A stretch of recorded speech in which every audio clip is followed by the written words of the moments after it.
Ndabasuhuza mwese mu izina ry'Umwami wacu Yesu Kristo, kaze kuri Two Brothers Official, Imana ibahe imigisha aho muherereye hose. Imana ikomeze ibagure, ibahe imbaraga muri uru rugendo rugana mu ijuru. Uyu munsi cyangwa se uyu mwanya turaganira ijambo rivuga ngo isano cyangwa se karite Yesu na Stefano bahuriyeho. Turebe karite zitandatu Yesu na Stefano bahuriyeho. Ijambo rya mbere, Abisiraheli bihakanye Yesu mu ruhame rw'abantu benshi muri Yerusalemu, na Stefano yihakanywe n'abantu benshi mu rugo rwo hanze. Ijambo rya kabiri, Yesu yakoze ibitangaza kugira ngo agaragaze neza uwo ari we, kandi yigishaga abantu imibanire myiza. Na Stefano nawe yakoze ibitangaza kugira ngo yerekane ko ubutumwa yahawe bwavuye ku Mana. Karite ya gatatu Yesu ahuriyeho na Stefano, abategetsi n'abakuru boheje rubanda rugufi kugira ngo bavuge ngo Yesu nabambwe. Matayo ibice 27 umurongo wa 20 haravuga ngo ariko abatambyi bakuru n'abakuru bosha abantu ngo basabe Baraba bicishe Yesu. Ni nako bakurubanye Stefano bamutera amabuye. Ibyakozwe n'intumwa ibice 6 umurongo waho wa 12 avuga ngo bosha abantu n'abakuru n'abanditsi, baramusumira, baramufata, bamushira abanyarukiko. Kane, Yesu yajanywe hanze y'umugwa kugira ngo abambwe, na Stefano nawe yajanywe hanze y'umugwa aricwa. Karite ya gatanu Yesu na Stefano bahuriyeho, batora abantu bo guhamya Yesu ibinyoma. Uyu yagize ngo yabasha gusenya urusengero rw'Imana akagubaka mu minsi 3.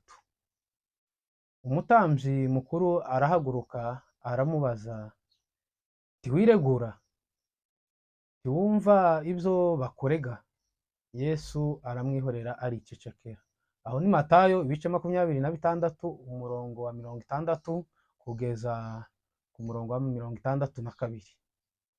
Na Stefano nawe abantu bamurega ibinyoma, nuko bahagurutsa abagabo b'ibinyoma baravuga bati, uyu muntu ntabwo asiba gutuka ahera n'amategeko, kuko twumvise avuga Yesu w'i Nazareti azasenya aha hantu kandi azahindura imigenzo twahawe na Mose. Ibyakozwe n'intumwa ibice 6 umurongo wa 13 kugeza ku murongo wa 14. Karite ya gatandatu Yesu ahuriyeho na Stefano, Yesu yasabiye abanzi biwe imbabazi. Luka ibice 23 umurongo waho wa 34. Data ubababarire kuko batazi icyo bakora. Niki cyatumye Yesu asabira abantu imbabazi? Nuko yarakoreye abantu amagambo agera kuri 6. Ijambo rya mbere, yaratanze umuti w'ibyaha, yarakubiswe acumitwa icumu mu rubavu, havamo amaraso n'amazi. Uwo ni wo muti w'ibyaha Yesu yaratanze. Yesaya ibice 53 umurongo wa 5, n'Abaheburayo ibice 9 umurongo wa 22, na Petero wa mbere ibice 2 umurongo wa 24, na Yohana ibice 19 umurongo wa 34, n'Abakorinto ba kabiri ibice 5 umurongo wa 21. Ijambo rya kabiri, Yesu ntabwo byamuteye isoni kuvuga iryo jambo imbere ya se, kuko icyaha cyari cyaratandukanyije umuntu n'Imana cyari kivuyeho. Ijambo rya gatatu, igihano kiduhesha amahoro cyari kuri we, kuko umwana w'umuntu yari munsi y'umuvumo kubw'icyaha.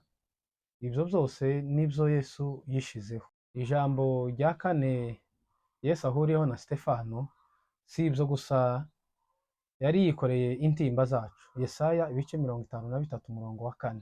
Uyu munsi turabana muri paradizo. Luka ibice 23 umurongo wa 44 na gatatu. Ijambo rya gatanu, Yesu atari yapfa, paradizo y'abakiranutsi yari ikuzimu, hakurya y'iy'abakiranirwa.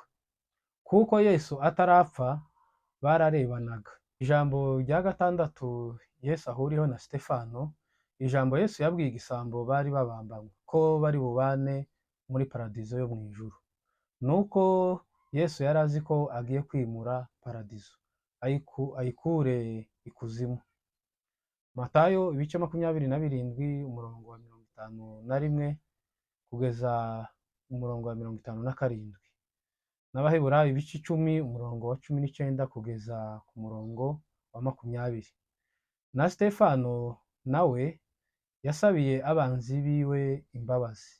Ibyakozwe n'intumwa ibice 7 umurongo wa 59. Sitefano ni urugero rwiza kuko yemeye guhogwa Kristo, n'itorero naryo niryemera kubabazwa ku bwa Kristo. N'itorero naryo ni urugero rwiza tugomba kwizera natwe Kristo.